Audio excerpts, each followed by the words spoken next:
Good afternoon, everybody, and welcome to the GPN Technologies Year in Review and Planning for 2019 webinar series.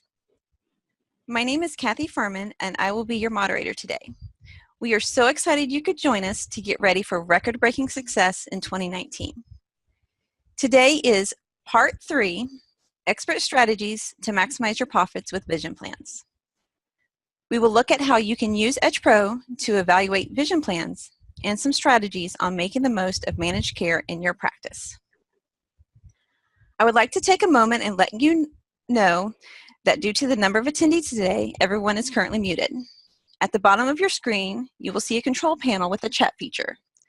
If you have any questions, please ask them here. At the end of today's webinar, we will be putting a link to our 5-question survey in this chat area. Patty Warren will be leading our discussion today and is an ABO certified optician. She has over 30 years experience working in private practice optometry and the optical laboratory industry. Patty is currently a success coach at TECP, where she works with practices to reevaluate their current processes and helps them revamp different aspects of the practice to increase revenue. We are also joined by our industry guest speaker, Jay Binkowitz, who is the co-founder of GPN Technologies, as well as co-founder and executive vice president of Total ECP.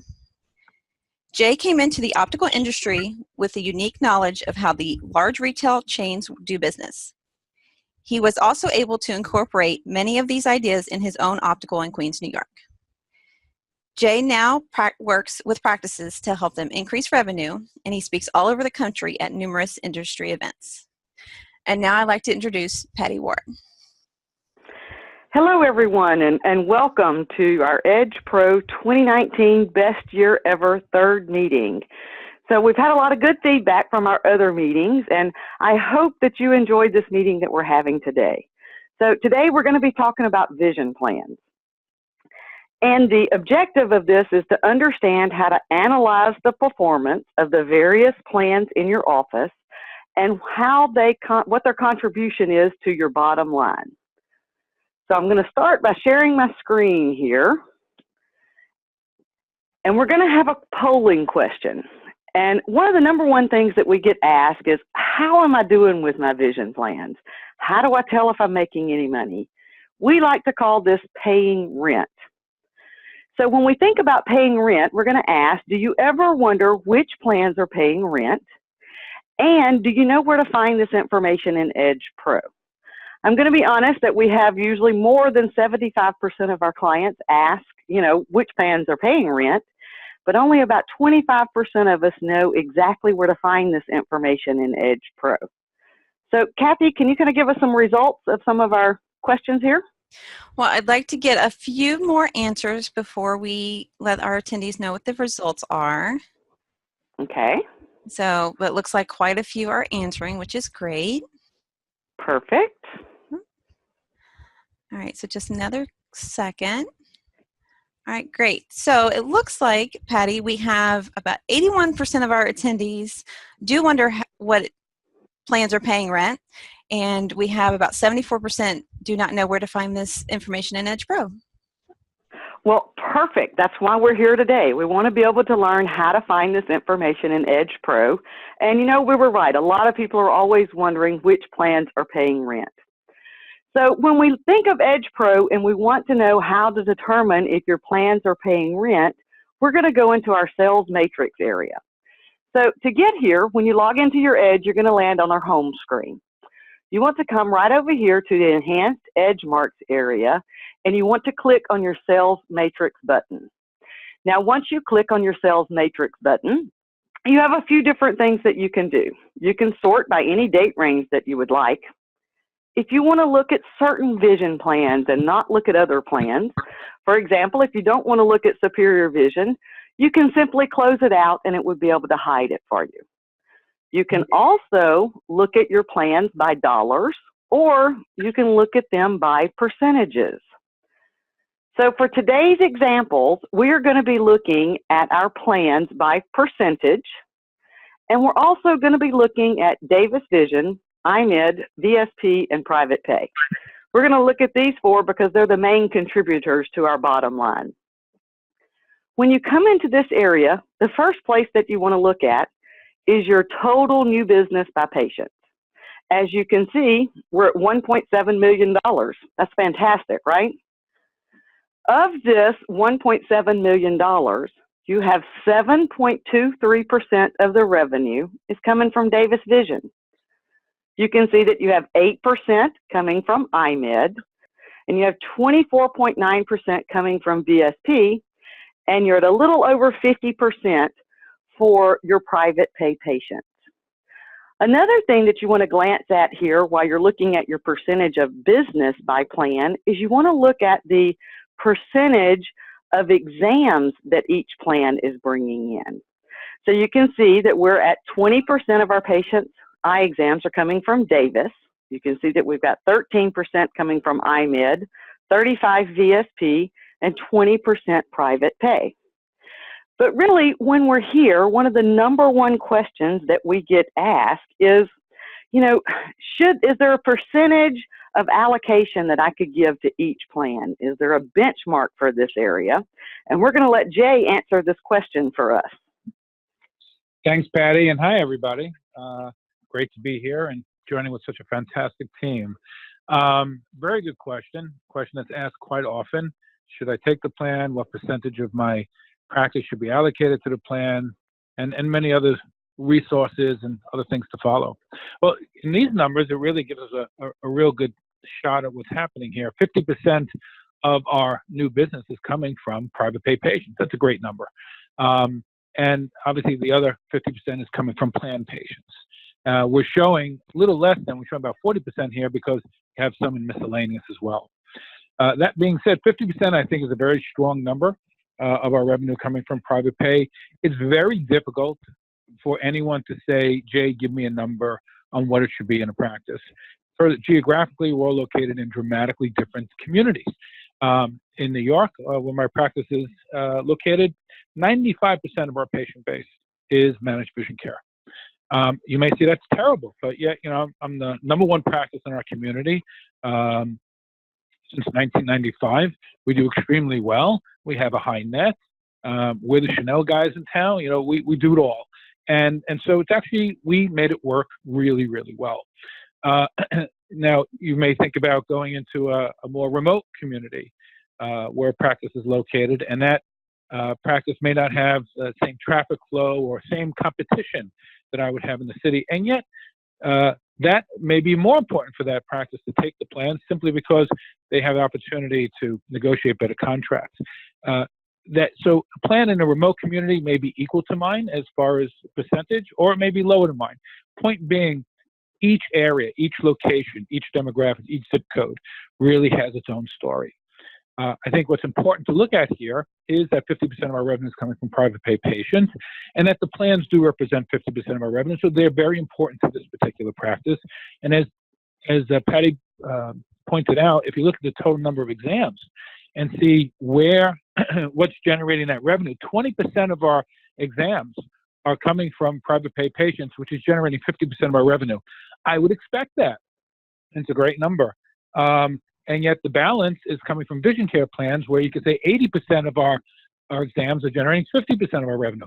Again, that's the type of analysis I would expect to see in an average practice today. As you look forward as to whether or not to continue to accept a plan, you really need to assess each plan individually. So thank you, Jay. You know, as you can see, it's not just about the percentage of business per plan. It's more about what that plan can bring to your office. While we're here, and Jay had mentioned it there, we get a lot of questions on, should I discontinue using a plan? And before you can just look at some numbers here on the screen and say, I'm not going to take this plan anymore, you really have to understand what the value of the patient is.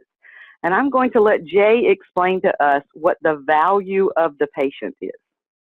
Well, you know, I love that conversation. And Patty just put up a slide that I think is very important to what we're talking about. There are so many components to think about when you're assessing a plan. It is not simply how much are they paying me for an eye exam. That's just not the way to assess a plan. So we learned this a long time ago in my own practice. In New York, we have union plans, and union plans are just terrible. It's hard to believe, and I know you'll choke when I say this, but some of the plans will pay us $20 for an exam frame and lens. You're like, how could that be? That's impossible. How could you even think of taking something like that? Well, again, geography determines what happens what decisions you're going to make. In our marketplace, this plan was the prevalent plan. And without taking this plan, I couldn't get on the other plan. So it was kind of like a catch as catch can. That being said, I did an assessment, and I've learned from this ever since. And it was to determine the value of the patient that has the plan. What we were able to ascertain is that the average amount of money that a patient spends that had this particular plan, which we hated, was $300. So if I were to say to you that the plan is going to pay you $20 for an exam frame and lens, you would laugh. But if I would say to you the average amount of net that you would attribute to each one of those patients is $300, you might think twice.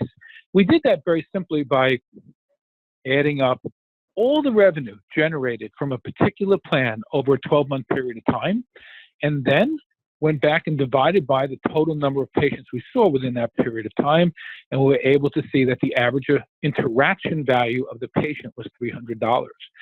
So once we saw it was $300, I wasn't going to let it go.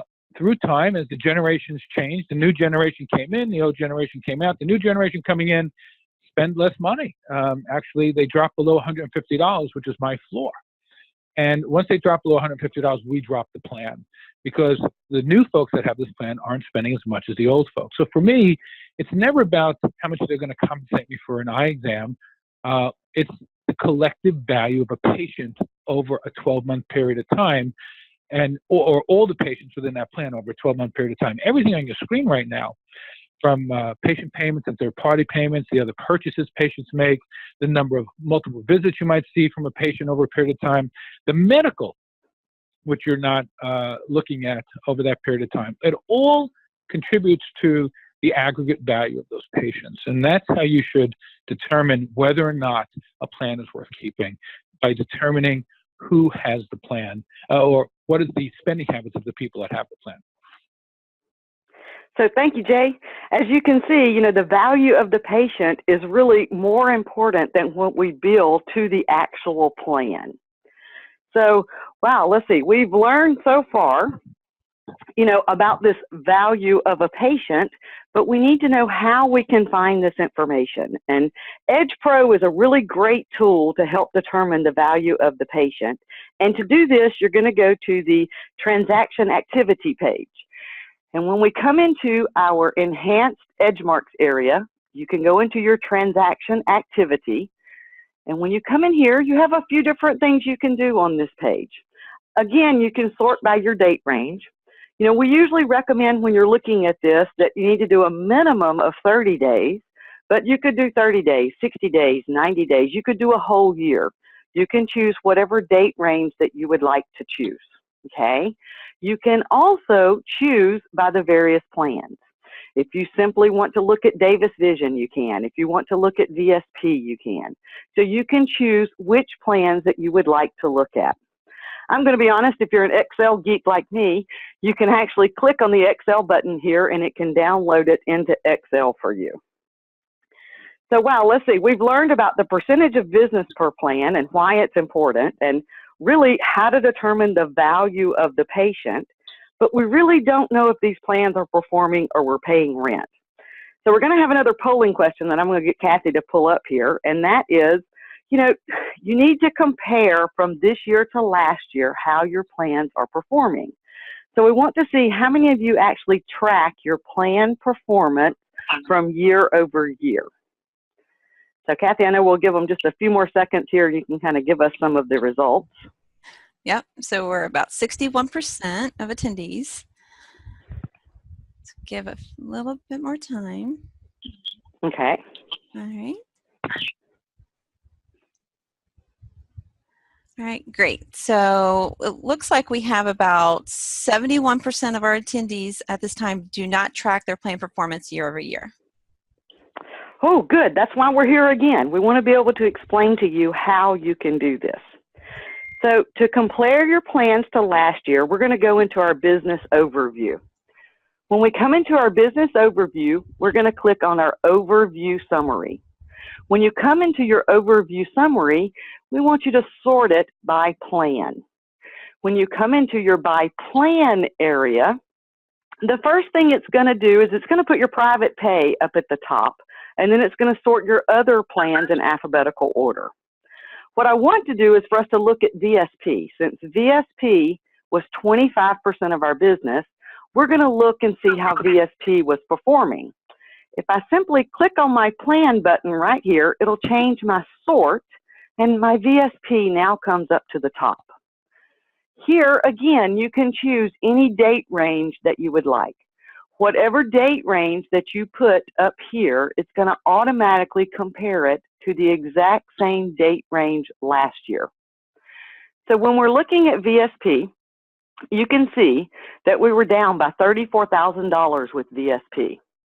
So the way this page works is you can see it was 469. Now we are at 434,000. Difference between those two numbers is the negative $34,000. So we really want to break this number down a little deeper. When you're looking at your loss of $34,000, you're going to have $12,000 of it in the clinic. We have $21,000 in our optical. We were down by 19 eye exams, and our capture rate dropped by 7%.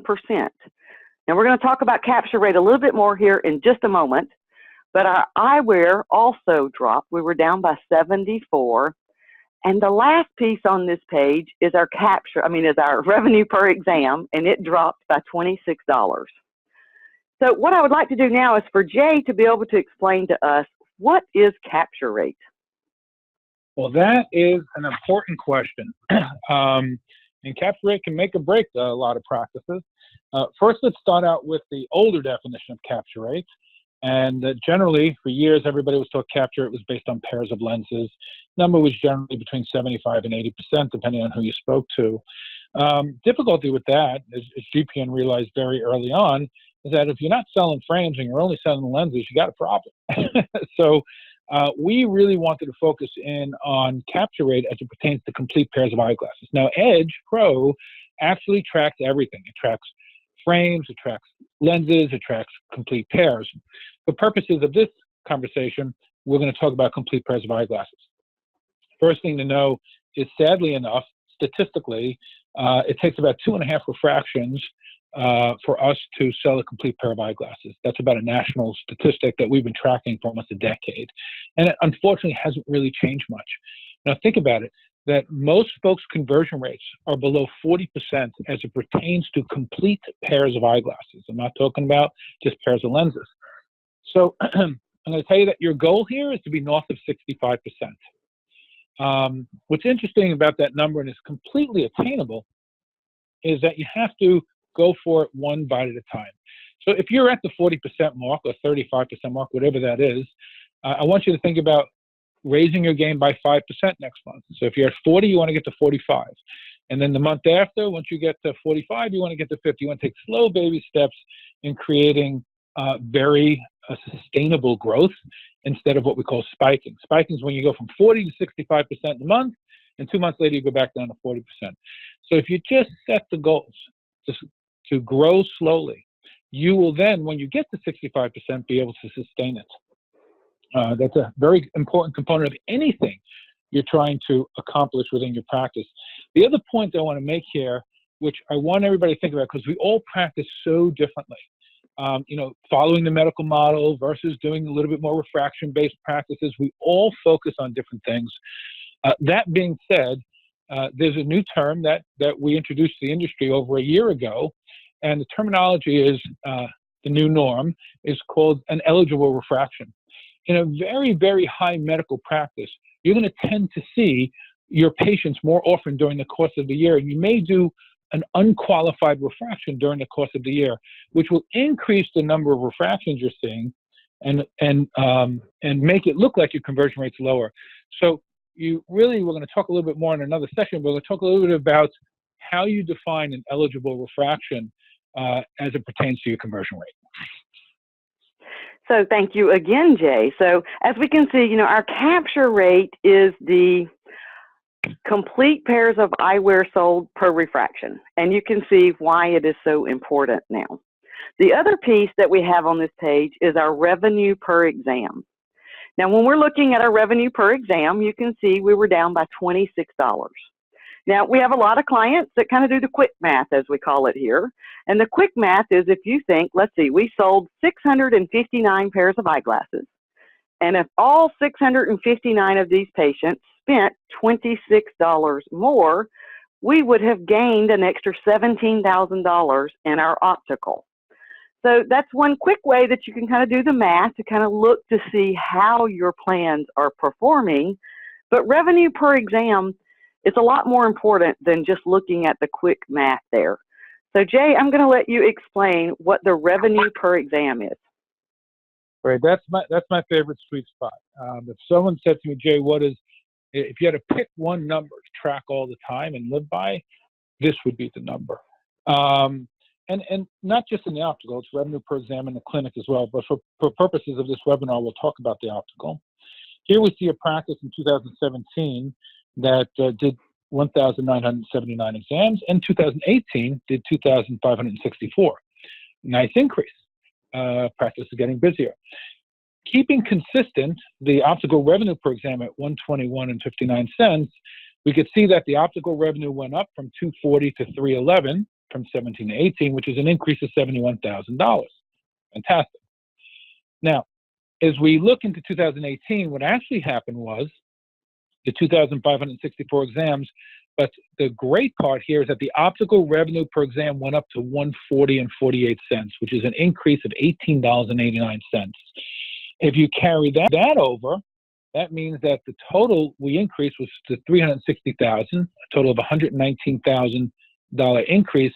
But more importantly, the increase, $48,000 of the increase came from an increase in revenue per exam. So that's the number you really want to judge as to see what's happening. But let's talk about that just a drop more, because I want to talk about it in reverse. The reason why you want to track this is, let's say our revenue went up by the $71,000 in the first example for 2018, but our revenue per exam went down. So that would tell me that we were busier, but then maybe the time we spent with each patient wasn't enough. Maybe we got too busy. We needed to adjust the schedule. Maybe our folks weren't ready to take care of so many more patients. So there are other things going on in the practice. Whenever your revenue per exam goes down, while your overall revenue goes up, there's a hole in your bucket somewhere. So that's the huge indicator as to what's taking place in the practice, the revenue per exam. Ultimately, you want to be green across the board.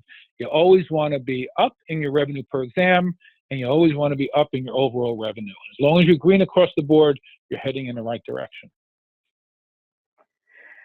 So when we're looking at comparing our plans side by side, you now can see why revenue per exam is so important. And it's important when you're up, and it's important when you're down. Second piece to that is always your capture rate. So when you come into this business overview area, just keep those two things in mind there when you're kind of comparing your plans. So, now that we've determined kind of how these plans are performing, what do we do next? How do I determine my areas of opportunity? How can I create an action plan for 2019? The way that you're going to do that is where we're going to come into our optical overview. When we come into our optical overview, we want to look at our lenses first. And when we come into our lenses, again, you want to click to be able to sort it by plan. We like to be reviewing everything by the different plans. So you can see that you sold 2,719 pairs of lenses. You were at a 75% antireflective coating. You were at 25% photochromics. So our benchmarks for these two areas is we like to see your antireflective coating at 80%. The photochromic benchmark is actually 25%. So again, that antireflective coating is at 80%. You can see that you're at 75%. So you have some areas of opportunity to grow your antireflective coatings. When you have it sorted by plan, you now can see which plans have the most opportunity. You can see you're at 64% with Davis Vision. Some of our miscellaneous plans were at 63, but you've got some areas of opportunity within these plans to increase.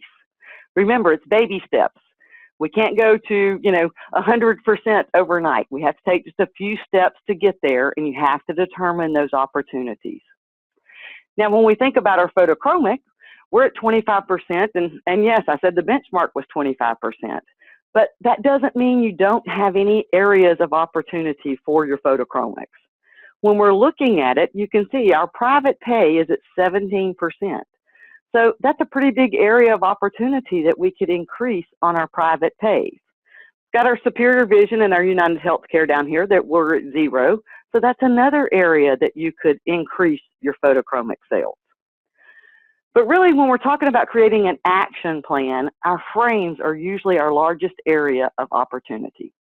When we come to our optical overview and we click on our frames, we're going to be able to see this screen here. Again, we want to make sure that we're sorted by plan because we want to be able to look at how our frames are performing by plan. So a few things that we're seeing here is we're seeing that we have 2,268 frames were sold. You can see that we have an average frame price of $125. We had 711 patient-owned frames, but we had 870 $0 frame sales. So I want to take a moment here and explain what a $0 frame sale is. These are the areas when your patients are staying within their allowances for their frames. An example of that would be, let's say they had a $120 allowance. That just means they chose a frame that was $120 or lower. They got a frame, they just didn't have to pay anything for their frame. So that's what our $0 sales are for. It's where our patients have gotten a frame, they just didn't spend any money for it. Unlike our patients' own frames, it's where they just use their own frame. So we get a question here that I'm going to let Jay kind of answer, and we're just going to let him discuss more in general some of the different opportunities that we have with our frames. Thanks, Patty. This is a great area. As Patty explained to you, $0 frames mean, plain and simple, the patient had to pay nothing for the frame. The only money you would have made on that frame in theory, if the wholesale frame allowance from BSP, for instance, or IMED is $50, the frame cost you $50, you would have pretty much made zero as well, and except for the dispensing fee. That doesn't include dispensing fees. So the area of opportunities here really show up tremendously. 252 VSP patients didn't spend any money. 52 IMED patients didn't spend any money. In the other plans, 101 patients didn't spend any money. So that's 400 patient interactions where patients didn't spend any money. That's the number you want to go after. And you need to sit down with your team and sit back and say, okay, what other product are we missing? I'm going to tell you that from my experience, that when you think about patients that come in and say, I don't want to spend any money, what we have learned is a significant number of those patients will spend between $29 and $39. So you really want to have product on hand that you can afford to sell at $29 to $39 and make a living on it, which is very possible today because lots of great opportunity for buying frames today. So, but if you took of the 400, and let's say you just achieved 100 of them and reduced it by 25%, and those patients spent $39, it's very quick to see how this hits your bottom line and increases your profitability. Patient's own frame is another area here that's important to look at because, first of all, your number should be below 15% overall. That's your goal. And when you filter through the vision care plans, that number should be below 10%. And the reason why it should be lower with vision care plan patients versus private pay patients is because these folks have an entitlement. So, of course, if they're entitled to a frame, we should be making sure we're taking care of them and getting everything they're entitled to. The numbers here show that it's not good. BSP's at 14.5%, Davis at 12%, IMED at 17%. This tells me that this team is actually not having the right conversations with the patients and that there's training opportunities. And again, I would just present it to the team to start working on these numbers a little bit at a time until we get them below 10% for the plans. The private pay patients is showing us that 38% of private pay patients are using their own frames. That's a pretty good average of what takes place today. Private pay patients will tend to reuse their frames more often. That being said, you then need to ask yourself, what other value propositions can we present to a private pay patient to make them feel comfortable about leaving their old lenses in their own frame and getting a complete pair of eyeglasses? The other thing on this page, which is really good, is the average frame sale. This is the average amount of money that a patient is spending. Right? This is the patient's out-of-pocket. So this is showing us that the average amount of money that a patient spends is above $125, which is very good. I always try to shoot for above 100. You always want to be north of 100. In this case, it shows private pay at 185, which is a good number. IMED at 138, BSP 112. These are all actually very good numbers. So for the average frame sale that's taking place in this practice, I would say these are good numbers. But the $0 frame sales and patient's own frames, huge opportunity for increasing your bottom line by addressing these. So one of the things that you want to look at when you're creating your action plans, I know we've said it a couple of times, but we always want to think about baby steps. So you can't take all 252 of your VSP patients that spent $0 on a frame and make this number 0 tomorrow. You need to take baby steps. When you're putting your action plans in place, think about reducing these numbers by 5%. When you hit that number at 5%, you could reduce it again the following quarter, if that's what it is, by another 5%. Another one of the key things that I wanted to point out that Jay had said, that we get asked this several times, and that is, what should my average frame price be? And our average frame price, we always say, should be north of $100. So you can see this one is at $125. But when you're evaluating your frames, if you're seeing that your frames are below $100, you know that is another area of opportunity for you. Sorry. So you want to think about putting your action plans together based off your optical performance here by looking at your frames and looking at your lenses. I know we've talked about how you analyze the performance of your various plans and what their contribution is. But the main thing I want you to remember is that with Edge Pro, you can always dig deeper. If you look at something and you're not sure what it is, there's another area within Edge that you can look at it. Now, I want to take just a moment here and show you the PDF document that we have created, because there's a lot of different steps to look to analyze your plans. Hey, Patty, So I just want to chime in for a second, because my nature is to be disruptive, and most people on here know me well. Hey, could you scroll back to the previous screen where it showed the $0 frames? There seem to be some questions coming up about the private pay patients. There's 128 units of frames, so we want to kind of answer the questions as best we can as we go along. And hey, everybody, there's going to be opportunities after the webinar for you to contact the Edge Pro team and myself. So if for whatever reason you need more information other than how we're responding during the webinar, we'll be more than happy to give you more time.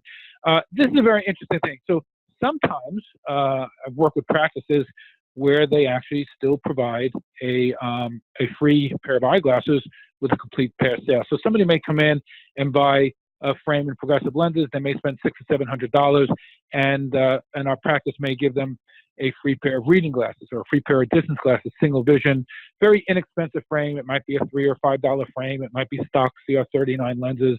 Cost of goods may be under $10, but it's a great value, because as far as the patient's concerned, that pair of eyeglasses they got for free may be worth $150. So they spent $600 on a pair of frame and progressive lenses, and they got a $150 free pair of glasses to go along with it, and it really represents tremendous value. So that's an area where you might see private pay patients zeroing out, but guess what? That's fine. That's great, because we're delivering great value and great profitability for ourselves. So that's why you'll see private pay patients. There are other reasons. There are times when we give patients a free frame or do things for a patient special, and that's okay. So that's all going to show up there. But as long as you know what you're doing, in your practice, if you have a program like that, it's fine. If you see that happening and those numbers come up, then you need to go back and address it because that's going to set up a red flag for you if you don't have a program to bring value to a patient with it. But Patty, I'm sorry again to interrupt, but oh no, that's fine. And that is an important area too. And like Jay said there, you know, these private pay, anytime we see them there, it's usually because, you know, we have a private pay patient who purchased lenses. That's the key there. They purchased lenses and we gave them a frame for free. It could also fall into this area just on second pair sales. Sometimes, you know, we'll do the frame is free when you purchase lenses for a second pair sale. So good question. No, don't mind that a bit.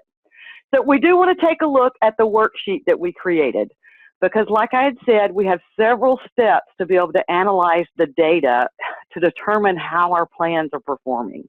So the first thing is when you want to determine if they're paying rent, you're going to use your sales matrix area for this. And you want to determine your percentage of business by plan. We had talked about that. But remember, it's not just about the percentage of business. It's about the amount of eye exams that they're bringing in. So you can look at your exams. It's more about the total patient encounter. And that's where we're talking about the value of the patient. When we're thinking about the value of a patient, that's where we're going to look into our transactions activity. And we'll actually have a separate document that we're going to create for this so that we can go more in detail on it. Now, remember, if you want to know how your plans are performing compared to last year, you're going to go into your business overview and into your overview summary, sort it by plan. I took a screenshot of the things that we looked at today, just as a reminder for you so you would know you were in the right area. And the two things that are important, remember, was our revenue per exam and our capture rate. And when you're thinking about areas of opportunity and creating some benchmarks for next year, you want to use your optical overview and go into your frames and your lenses. I took a screenshot again here just to kind of give you some examples of, you know, what the page looked at and some of the things that you can look at within this page. There's several different items here. Frames are usually our biggest area of opportunity. We find this in most practices, that the frames are the biggest area of opportunity. I did take some screenshots to be able to show you some of the lenses also, and I did put the benchmarks down here for our anti-reflective coating and our photochromics. We do have areas within our lenses, just usually we find that we have more opportunity over in our frames. Now we do have another area that you can do. If you really want to click on staff in this area, you can actually see how your exact teams are performing. But really, we have one more piece to this puzzle to make everything come into play. And I'm going to let Jay take a few minutes to explain this last piece. You know, if you want to have a successful action plan in 2019, we really need to discuss the language that you're speaking to your patients. So, Jay, I'm going to let you explain that portion of it. Thanks, Patty. I'm going to switch the shared screen here, and let's see if I can figure out how technology works. And let's see. So are you all seeing my page? It says products, pricing, knowledge, and presentation. Yes. Okay, great. So we are in the same place at the same time. Okay. You know, I've been talking about managed vision care plans, I think, ever since I was born. That's pretty much how it feels like these days. But as we talk about the numbers and the ways of tracking things and the different things we could do about it, what I came to realize by visiting so many practices and traveling to close to 35 states a year is the one thing we're all guilty of is the conversations we have with patients. We do, for the most part, a really bad job of explaining to patients what their plans are about, what they can expect from them, what their entitlements are.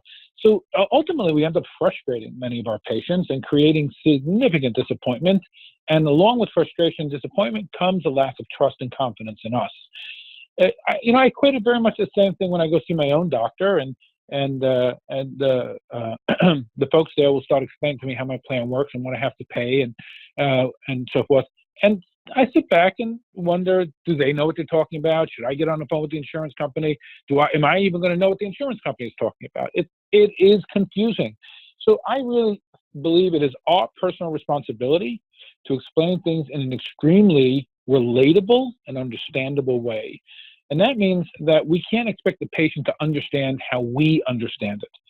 So one of my secret sauces moving forward after coming to that conclusion is that knowing the plans is one part, but understanding a little bit more about the products, the pricing we use for the products, the knowledge we have about our products, and most importantly, the way we present our products and our services to a patient is the key to understanding how to really have a better relationship with those patients. What you're looking at right now is a BSP service record. We've all seen these, and we've all had conversations with patients having it in front of us. We've all used it for our scrap notes and to add things up on it. And you might say to a patient, Mrs. Jones, we can get you anti-reflective coatings with your plan, and that's going to cost $75, and transition lenses are going to cost $76, and polycarbonate spheric's going to cost $32, and we've got lots of different progressive lenses today. There's $90 ones, $120 ones, $160 ones. There's a KKLMNOG code. And we start bringing out this ugly book that looks like we're trying to sell somebody a mortgage to try and figure out the right price for the lenses and which lens to use. There's scratch coatings, UV protection's $15, and edge treatment's $15. By the time we get done with this conversation, we've pretty much chased the patient out the door. I've watched it. I've seen the body language on patients. It's terrible what we do to patients. I really relate this to beating patients up. And the reason why we do this is because that's the way we bill. So GPN termed it billing language almost 15 years ago. That's how we put it into the computer. That's how we bill for it. So that's how we explain it to the patients. So I'm going to give you another way to think about this unbelievable communication skill we have here. If you were to go shopping for a car, and you said to the patient, and the person you were buying the car from said to you, okay, well, the valve spring is going to be $32, and the fan's $42, and the fan belt's $8 each, and the gas line is going to be $72, and a flywheel, that's a little bit more expensive, that's going to be $120. And, we got cylinder heads in there, and there's different types of cylinder heads we can get you, but we'll get you the medium price one because that's all you need. If the car person started talking to you about the car this way, you would think they're nuts. So would I. Because there's only one thing you want to know, is you want to know about the performance of the engine, but you're not interested in knowing how much the 4 bolts that attach the engine to the frame cost. It's not that's not relatable. It's not meaningful language. I sit back and say, really? Is that what we're doing to people? Well, the answer is yes. That is exactly what we're doing to people. So we have to simplify the conversations we have with our patients, make everything relatable, make them feel comfortable about trusting us, and along with that trust, make them see the value of the attributes that are offered with the lenses. The attributes are like premium non-glare, transitions, higher index materials. But we need to do it in a way that doesn't beat them up. We don't take a hammer out and beat them over the head. And that's where GPN led the industry in developing this template that's in front of you. And this is the most simplest thing in the world to do. Not only is it great for your patient, but it's great for your team because you're able to train your team much quicker and easier. And you're also able to eliminate, I'll call it personal opinion commentary, because we have a lot of folks that come on board and they want to explain things a certain way to patients, and that's really not the way we want them to do it. So this really makes everything much more concise. On the left-hand side, you have all the materials. You have the ultra thin and light materials, which for me is 167. Ultra thin and light plus, which is ultra thin and light is poly. Ultra thin and light plus is 167. Then you have our list price, and the list price includes scratch, UV, polish. Everything's in there. And then we have our bundled price. So that's what we offer it for. And then subsequently, we have obviously the savings. And then we have in the last column what says the BSP Signature Plan. So we have bundled up the BSP co-payments. And you're going to say, well, how could you bundle up all the co-payments? They're not all the same for everybody. There are different plans. And I'm going to answer that question as well. So for purposes of looking at this across the board, you see in front of you that we're looking at Transitions ultra-thinilite, which is trans poly. The list price is $709, which includes scratch, UV, premium non-glare, so it's all in there. Our bundle price is $589. So we're telling the patient that the market price, the list price of these lenses is $709. In our office, we sell these for $589. So we've actually eliminated patients asking for discounts. So not that it never happens, you always get those couple, but because we are representing the value we're bringing to the table before they even say anything, we've actually eliminated the haggling that goes back and forth by showing the patient that our everyday price is $120 less than the fair market value of this product. But this patient has BSP signature plan. So instead of paying $709, they're going to pay $287. We call that savings language instead of spending language. People don't want to know how much it's going to cost them. They want to know how much it's going to save them. And inherently, if you have a plan, they're going to want to know what's the value of their plan. So if you sit down with a patient and you say, Mrs. Jones, I'm now going to explain to you the parts of the engine, and you go through that horrific example I gave you and say, and that's going to cost you $287, Mrs. Jones is going to think you're nuts, get frustrated, not trust you, and walk out. And that's because you told her how much it's going to cost her for the parts of the engine, versus you sit down and you're going to have a conversation with Mrs. Jones, which I'm going to do with you in a moment, about the performance of the engine, the performance of the lenses, and related to savings language. We're going to go from $709 to $287. And here's how we're going to do that. You know what, Mrs. Jones? We have our HD digital lenses, which are the very best, and we are so very excited to have them. We use the word excited because it's like going to a restaurant when someone's really excited about how the food was prepared, and they start telling you where the ingredients came from and how the chef prepared them. You could tell when they get excited. So even if you don't like the food, you may consider ordering it because they're just so energized by it, right? So we all have experienced things like that. Well, Mrs. Jones, these new digital lenses are the difference between the old tube TVs and the new flat screen TVs we have. You're going to have wonderful, clear, and comfortable vision. And the reason why we want to say clear and comfortable is because that's what the patient is coming to us for. They don't articulate it. But if you think about it, at the end of the day, a patient wants to see clearly and see comfortably. So those are the words we need to use during our conversation with the patient. And Mr. Jones, our lenses comes with premium non-glare. It's not an option, it's just part of what we do. So when you're driving at night on those dark, rainy nights, it's going to make things nice and bright for you. And when it also helps reduce eye fatigue. Our patients also tell us how it reduces eye burning and headaches. That last sentence, our patients, is called social proof. It's very important to incorporate social proof today in our discussions with patients. As we go a little further, we could say, you know, Mrs. Jones, the regular cost of these lenses is $709, but we have them all packaged up for you, and I'll just make up a number, $609. So the savings is $100. We really want to make sure you have what you need. But guess what, Mrs. Jones? You have BSP. It's a great plan. Those $709 lenses, which includes everything I just told you, is only going to cost you $287. It's a tremendous savings. I'm really glad you have the plan. Now you've made Mrs. Jones feel good about the money she's about to spend because she understands the value of the money and the value of the lenses that she's getting. But let's go to answer the question that hasn't been asked yet, and that is, what if it's a different BSP plan? What if they're entitled to the AR? Well, if they're entitled to the AR, what do you think you would do to the $287 number? You would subtract. Patients want you to subtract. So, you know what, Mrs. Jones? Lenses are normally $709. With regular BSP plans, they're $287, but you have a really, really fantastic plan, and so it's only going to cost you $212. If you keep subtracting, you'll subtract your way to closing because your patient will trust you and appreciate everything you've done. This is the type of language the type of engagement, the communications that we need to have with our patients that explains the value of the product that we're delivering, explains the value of the money a patient is saving/spending. And also, don't tell people that they have a terrible plan, your plan doesn't cover this, don't tell people what they don't do, tell people what it does for them. We're always talking cans, not can'ts. Role playing and scripting is critically important. I don't know any of us who made it through a school test without studying, and there's no different for what we do with our patients. We have to work with each other.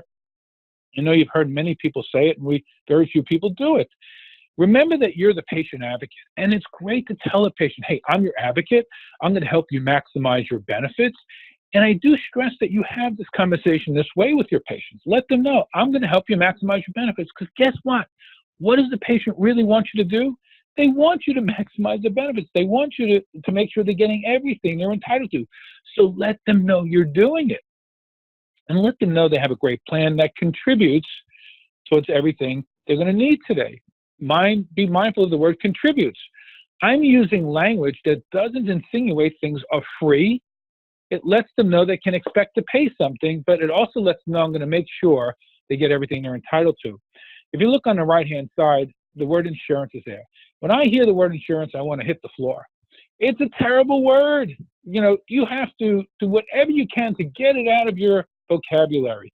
When you say insurance to a patient, or when you say vision care plan to a patient, you are telling the patient that you are trying to figure out what is free for them. As far as a patient is concerned, when they have insurance or vision care plans, things should be free. We are setting the stage for failure. So I want you to substitute the words medical coverage for insurance and substitute vision savings plan versus vision care plan. And you will find that you will have less confrontation. It's not that you won't have any. Let's face it, nothing's 100%, but this will greatly reduce the rhetoric that takes place between us and our patients. It'll increase trust. You'll get rid of the disappointment that takes place and the frustration that takes place with patients. And not only is that healthier for your relationship with the patient, it's healthier for the patient, it's also healthier for your bottom line. You're going to have a higher conversion rate. You're going to see patients buy products they wouldn't have normally bought because they trust you. All of these components contribute to your conversion rate. They contribute to your AR percentages, your transition percentages, your patient's own frames, your $0 frames. It's this type of conversation that builds your business. So as I said earlier, you can contact me directly at askj@gatewaypn.com. Also, the Edge Pro team is the best team I've ever met. I'm so proud of what they've done with these webinars. I'm so proud of what everybody's done with these tools. It really is tremendous. After over 10 years of building the company and seeing where it is today, I do feel a little bit like a proud daddy. It's a fantastic tool. I personally couldn't imagine living without it. And you have folks like Patty on board here who just sail through using the tool. So you have great resources. You have a great tool. You have a great team to rely on. Bother us. Bother everybody. It's our pleasure to help you in any way. That's what we're here for. And hey, just want to thank personally everybody for putting together this webinar and giving us an opportunity to bring all of our wonderful clients this information. Thank you so much, Jay.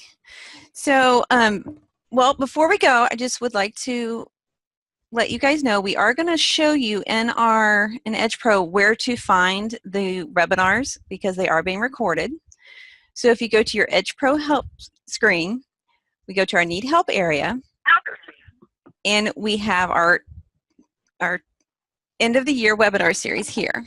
So you can actually go here, and we will of course upload today's webinar within the next few days. And you can also look at part 1 and part 2 that have already been recorded. Part 3 will be here, and then please join us for part 4 and part 5 on December 11th and December 18th. And of course, before you go, I'm also going to be putting a link in the chat channel for our 5-question survey. So please take a few minutes to go online to do that as well. We will also be sticking around for a little bit to answer any other questions. And we do thank you all for attending today and look forward to seeing everyone in 2 weeks at our 4th session, how to track and measure the performance numbers that really matter. Thank you and have a great rest of your day.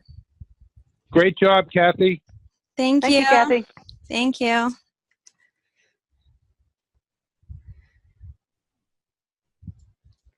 So I know we had several questions that had come in, and I know some people were answering. We had some people answering questions at the same time. If you still have some questions here, I believe we're going to be emailing some of the answers to everyone, because I know most of you are probably going to start seeing patients here in the next few minutes. But we'll stay on the line here and let you keep asking those questions, and we can email the answers back to you if we can't answer them right here. Correct. Hey, if it's okay, if I could chime in, I'm seeing some of the questions. I'd like to jump in and answer some of them directly as they pertain to some of the information we talked about. Terry, hi Terry. I see your question about eligible refractions versus non-eligible, and that may be a new term, so it gets a little confusing, but I am introducing it to the industry. I've been spending the last year doing it. So, you're in a high medical practice. I'm partners with Dr. Ben Gaddy today in our company, and I noticed in his practice he had a very low conversion rate. And when I looked to understand why his conversion rate was lower, I understood after a lot of assessment that he is seeing a significant number of patients multiple times during the course of the year, and those refractions are being filtered into diluting his conversion rate. So I came up with a way of addressing this, and that's by adding an M or C to the 99 codes, the refraction codes. So M would be for medical refraction follow-up versus C for comprehensive exam. So I can start filtering out the medical refractions that really are not going to contribute towards my conversion rate in the optical. A patient coming in to see the practice 3-4 times during the course of the year, as we all know, may have a couple of refractions, but we know they're only going to buy glasses once. So that helps us filter out, and that's what I've termed the new norm, and in defining what is an eligible refraction. As many of us move more into the medical model, or already in the medical model, that's a great consideration. So what I did at the practice is we end up setting up two codes, one the M9 code and one the C9 code, and so it makes it easier for a doctor to click on the type of refraction so we can include it in our conversion rate properly. After ascertaining what was taking place with the practice, we saw that his conversion rate was actually much higher when we filtered out the non-eligible refraction. So I hope that helps. There was another, and by the way, you can email me directly at askj@gatewaypn.com if you need more information about that. There was another question about the template I showed and how it pertains to the different BSP plans. So I believe, let's see if I have the right person here. I think that was from Melissa. So again, Melissa, you can email me directly, but there are many BSP plans, there are many different Davis plans, many different IMED plans. What you want to do in that template is bundle up the copay for the most possible copays possible. So it's the highest number possible for the lenses that you're selling. And then if the plan includes AR or it includes transitions, whatever it includes, you subtract. That allows you to assess each plan individually. If you're seeing a lot of particular type of plans, like in my practice, I see 4 or 5 different IMED plans frequently, 4 or 5 different Davis plans frequently. Same thing with BSP. I have a column on that template for each one of those plans. So I've already pre-configured the copays based on the plans I see the most, but it's only a column of information. And I've also taught my team how to subtract. So, and we could talk a little bit more about that if you need more help with that. You can, again, contact me at askj@gatewaypn.com. So I hope that helps to fill in a few more pieces of information for everybody. You have a great opportunity for 2019. Something else I want to let you know, there's a lot of things to do, a lot of information. It's very easy to get overwhelmed. Pick 4 things. Do 1 thing per quarter and just make that happen. If you do 4 things each year, each quarter, do 1 initiative to have 4 completed, successful initiatives during the course of the year, you will be successful.